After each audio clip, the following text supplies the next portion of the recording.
Is the state of Florida going to be implementing a bit license just like New York? Good question. It looks like they're going to. In a recent bill called the Digital Asset Trust Bill, it looks like Florida is trying to recreate a regulatory scheme specifically for any company in the state of Florida that either transfers digital assets or holds them on their balance sheet or in custody, which looks like it's not going to be so good for the state and for our crypto industry here. Remember, guys, like, comment, subscribe if you're not already following my channel to get more information like this. If you're interested in staying up to date on all things political, Web3, and state of Florida. So Florida has 5 bills up for this legislative session. Florida's legislative session is 60 days out of the year. And for the 2024 time period, it's from January to March. So we have 5 bills up this legislative session. Some are good, some are bad. Let's break it down. The first bill is actually just a Bitcoin sales tax holiday, which in my opinion is a great bill, and we tend on pushing that forward. All that means is for 2 months out of the year in 2025, if you spend your Bitcoin, you won't have to pay sales tax. And for any of you who don't know, Florida doesn't have an income tax, which means we only make income on a state level by our sales tax.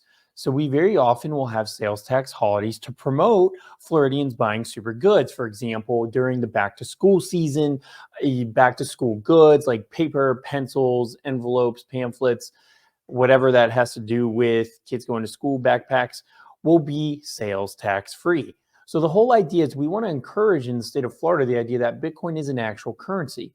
We also want to set precedent that things spent with Bitcoin shouldn't have to be taxed at all, hopefully creating incentives for people to actually use Bitcoin more often. The other bill that we're looking at promoting is a digital gold bill. This is bill number 2, and the whole purpose of the digital gold bill is to create a financial independent model within the state of Florida so that we don't have to be reliant on the Federal Reserve. Now, of course, some of you might be saying, well, just make Bitcoin legal tender, but that's actually a lot more complex legal issue. However, states do have the constitutional authority to issue gold and silver and claim that is legal tender specie.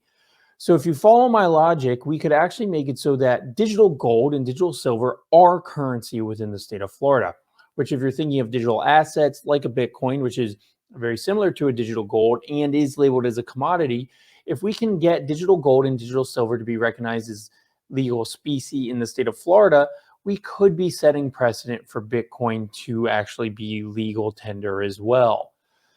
Now, the third bill, which actually is not looking so good as of late, is a digital kiosk bill that is being pushed by certain members in the House.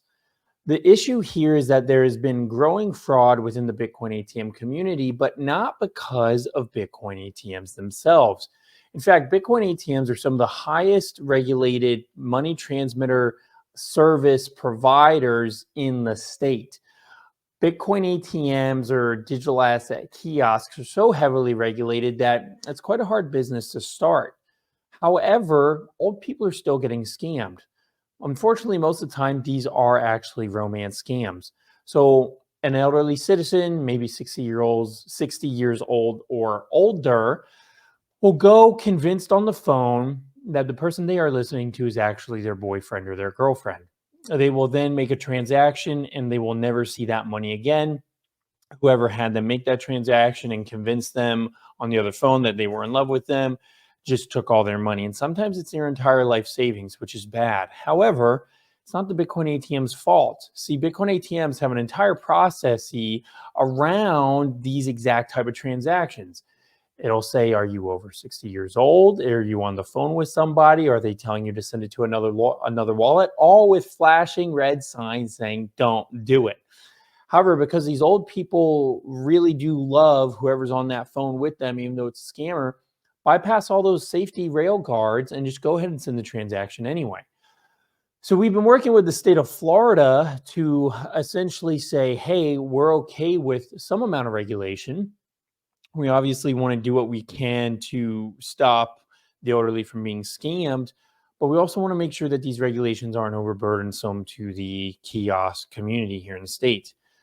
However, that message has not been completely heard, and now some increasingly overburdensome regulations have been added to this kiosk bill to the point where it might change the entire processes of these kiosk companies in the state, while also really making it harder for them to make a profit, which is not at all what we want. So we definitely intend to fight the digital Bitcoin kiosk bill as long as it remains unfriendly. Although we certainly have other plans to, if it does go through, make sure that it is highly watered down. The fourth bill that we're looking at is the DAO bill, or the open source software bill. Now, this is different than Wyoming's DAO bill, which creates a DAO LLC. But our goal here in the state of Florida is to essentially state that if you're a DAO, or if you're a piece of open source software, you shouldn't necessarily have to abide by the same regulations as a traditional company trying to raise funds or raise money. After all, you're open source. Some of these DAOs are completely decentralized or very decentralized. So the idea of them being subject to some of the same regulations as a centralized entity when it comes to fundraising is a little bit ridiculous. You would have to think the Bitcoin network is not subject to any fundraising standards. So why should other pieces of open source software? Are these really companies? However, we are also looking at giving DAOs who want some kind of certificate with the state of Florida for some legitimacy to be able to do that. This is actually the first of its kind bill. It has been filed. We are going to try pushing it here in the state of Florida. We'll see how much traction it gets. The most recent bill, and bill number 5, is a digital asset trust bill, which is very complicated. And if you look at it, seems to be an entirely new regulatory scheme to almost replicate the New York bit license to some extent. Now, there are some bright spots potentially, essentially stating that certain banks and financial institutions would be able to hold cryptocurrency or digital assets on their balance sheets, but it essentially creates so much red tape for anyone already operating in the industry. It really just acts like another bit license. Maybe it's not as bad or is hard to get through as New York's, but it could happen to the point where the bill gets amended and the restrictions become more complicated. The problem with bills like this is they tend to grow even over time, which means we could find ourselves in a situation next year where there are additional regulations added to this bill. So we haven't purposefully said we're going to really fight hard against this bill yet, but we're definitely keeping our eye out, because if this is what we think it is, another bit license type bill, we are going to heavily fight it. We currently have people looking over it to ensure that there are no benefits and it is only negative. Where it gets tricky, and you have to sometimes understand, is even though regulation in general is highly disliked by the digital asset community and especially business communities in general, still a lot of these digital asset companies actually do want regulation, even if it's bad, because it still gives them legitimacy and it still gives them a way to operate within a certain environment. So it's always kind of surprising to think that we should be fighting some legislation and then coming back and companies saying, actually, we don't mind this bill as much as you might think.